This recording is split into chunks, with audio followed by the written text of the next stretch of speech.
దేవుని నామానికి వందనాలు. డాక్టర్ తెరెసా పాల్ గారు రాసిన శాశ్వత సత్యము పుస్తకము నుండి మీరు వింటూ ఉన్నారు. తూర్పు నుండి జ్ఞానులు. రాజైన హేరోదు దినములయందు యోదయ దేశపు బెత్లెహేములో యేసు పుట్టిన పిమ్మట, ఇదిగో తూర్పు దేశపు జ్ఞానులు యెరూషలేమునకు వచ్చి, యూదుల రాజుగా పుట్టినవాడెక్కడున్నాడు? తూర్పు దిక్కున మేము ఆయన నక్షత్రము చూచి ఆయనను పూజింప వచ్చితిమని చెప్పిరి. హేరోదు రాజు ఈ సంగతి విన్నప్పుడు అతను కలవరపడ్డాడు గనుక ఆ శిశువును చంపాలనుకున్నాడు. నక్షత్రము శిశువైన యేసునొద్దకు జ్ఞానులను నడిపించింది. వారు ఆ నక్షత్రము చూచి అత్యానంద భరితులయ్యారు.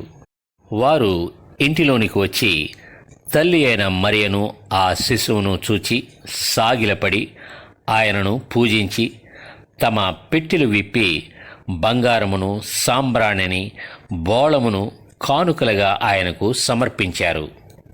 వారు వెళ్ళిన తరువాత, ఇదిగో ప్రభువు దూత స్వప్నమందు యోసేపునకు ప్రత్యక్షమై, హేరోదు ఆ శిశువును సంహరింపవలనని ఆయనను వెతకబోచున్నాడు గనుక నీవు లేచి ఆ శిశువును ఆయన తల్లిని వెంటబెట్టుకుని ఐగుప్తునకు పారిపోయి నేను నీతో తెలియజెప్పు వరకు అక్కడనే యుండమని అతనితో చెప్పాను.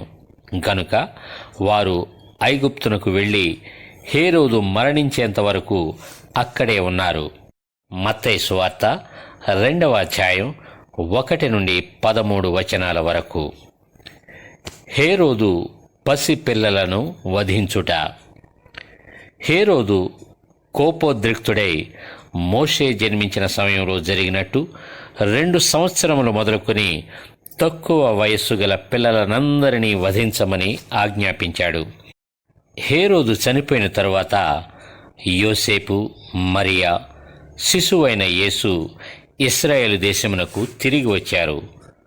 బాలుడైన యేసు జ్ఞానముతో నిండుకొనుచు ఎదిగి బలము పొందుచుండగా దేవుని దయ అతని మీద ఉండెను.